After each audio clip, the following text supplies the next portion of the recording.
Guru Brahma, Guru Vishnu, Guru Devo Maheshwara, Guru Sakshat Parabrahma, Tasmai Sri Gurave Namaha. Om Ganana Antva Ganapati Gammavamahe Kaving Kavinam Upavashravastramam Jeshtarajam Brahmanan Brahmanaspata Anushnunnoti Visida Sadhanam. Om Mahaganadipataye Namaha. Om Keshwaya Namaha. Om Narayana Namaha. Om Madhvaya Namaha. Om Govindaya Namaha. Om Vishnuve Namaha. मत्सूदनाय नमः त्रिविक्रमाय नमः वामनाय नमः श्रीधराय नमः ऋषिकेशाय नमः पद्मनाभाय नमः दामोदराय नमः संकर्षणाय नमः वासुदेवाय नमः प्रद्युम्नाय नमः अनिरुद्धाय नमः पुरुषोत्तमाय नमः दोक्षाय नमः नारसिंहाय नमः अच्युताय नमः जनार्दनाय नमः उपेन्द्राय नमः हरे नमः श्रीकृष्णाय नमः श्रीकृष्णाय नमः श्रीकृष्णाय. We finished the 9th chapter in the last session of killing Madhu and Kaitabha Danavas by Mahavishnu with the blessings of Devi Bhagavati. Now we are going to the 10th chapter. In the 10th chapter, Veda Vyasa Maharishi is going to do tapasya. He wants to have a son like any other family in the Goloka. He wants to achieve moksha, so he wants to have a son. So he wanted to go on the top of the Himalaya mountain, walking up. At the time, he met Narada. Narada asked him, "Why are you worried?" And he said, "I am wanted to do tapas to get a son, and that's why he is going," he said. Then Narada asked him to do the tapasya on Bhagavati Devi. So with his advice, he started doing tapas on Bhagavati. On the very beautiful summit of Mount Meru, Veda Vyasa Maharishi, the son of Satyavati and Parashara, firmly determined, practiced very severe austerities for the attainment of a son. Having heard from Narada, he, being a great ascetic, repeated the mantra of Vak, worshipped the highest Mahamaya with the object of getting a son. Some guru says he has done Navarana mantra japa. Navarana mantra japa means Om Hrim, Om Haim Hrim, Om Haim Hrim Sri, Om Haim Hrim Klim, Om Haim Hrim Klim, Om Haim Hrim Klim Chamundai Viche. This is Navarana mantra.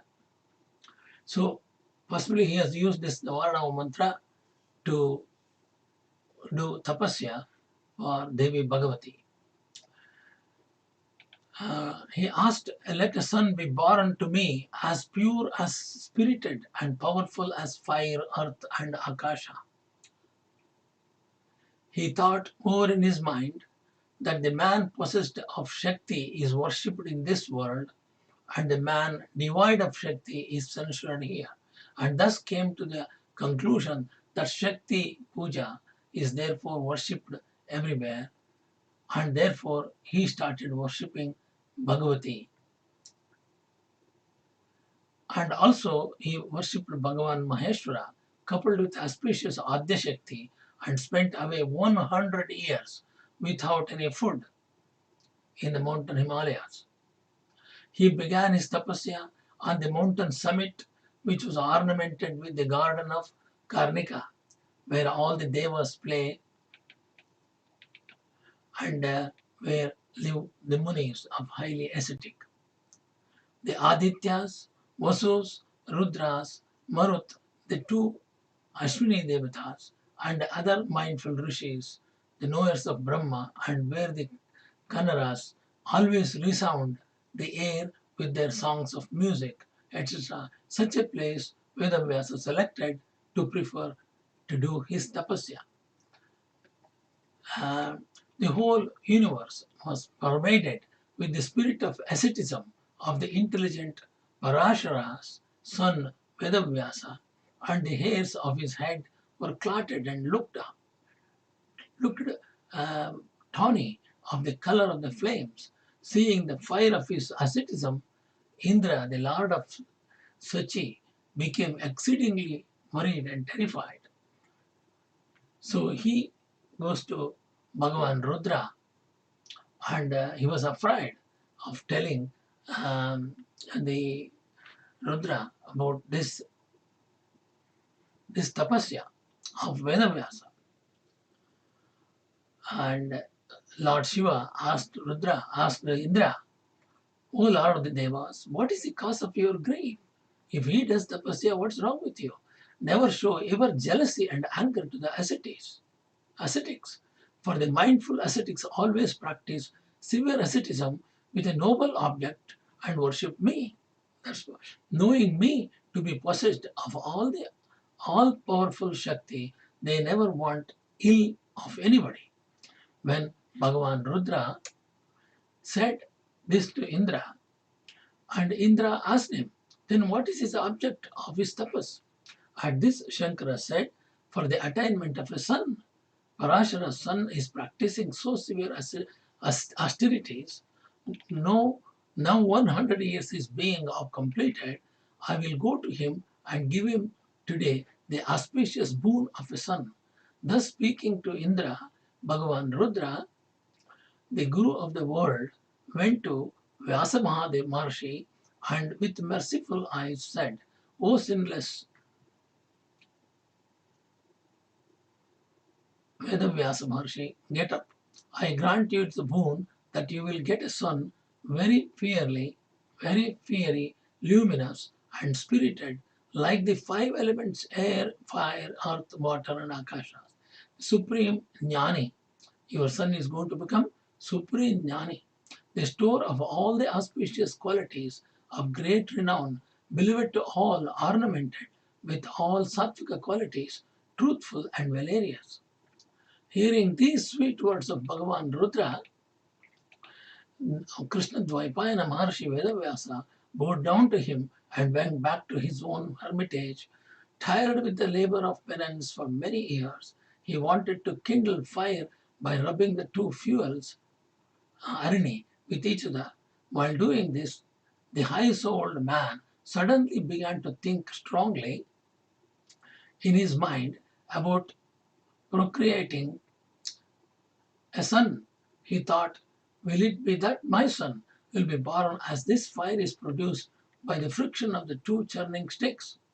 I have not got the wife. He was thinking, I don't have a wife. Which the Pandits designate a Putra Rani, that is a wife to become a youthful wife endowed with beauty, born of a noble family, the chaste one, that means Pativrata one. Chaste means Pativrata, Dharmapatni. I have not got one, but the wife, though chaste and fit to beget a son, is undoubtedly a chain to both the family and to the parents and to the children. So how can I get such a one for my wife? This is known to all that chaste wife, that is Pativrata Dharmapatni, with though clever in doing all household duties, beautiful and giving happiness to everybody in the family, as yet always a sort of bondage. What more than this, that the ever Bhagavan Maheshwara is always under the bondage of a woman? How then, knowing and hearing these, I can accept this difficult householder's life? While he was thinking thus, the extraordinary beautiful Apsara Kirtiji fell to his side, close to him in the celestial air. Though Vasudeva was a brahmachari holding in control the sacred power of generation of a very high order, at seeing suddenly the agile Apsara, a celestial nymph, coming close to him and looking at him, he became soon smitten with arrows of Cupid, that means Manmatana Bana Banbharta, and feeling himself distressed, began to think, what shall I do in this critical moment? He is asking himself what I should do. Unbearable amorous feelings now have come over me.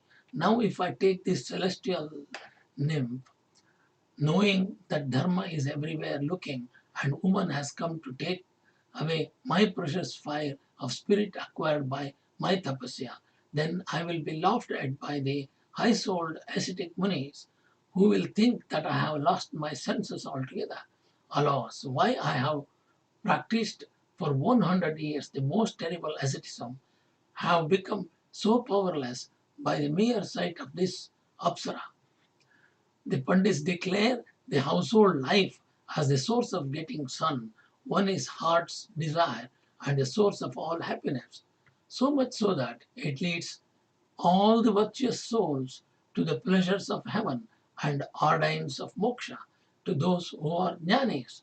And if I get such unrivaled happiness from this householder's life, I can have this Devakanya, the celestial nymph, though blamable. But again, that happiness will not occur to me through her. There is no doubt in this. So how can I take her? I heard from Narada how in ancient days a king named Pururava fell under the uh, clutches of Urvashi and ultimately felt great pain being defeated by her. Actually, in the Shiva Purana and Shiva other Puranas, it comes an incident in which uh, Shiva is telling Parvati about Parvati's question.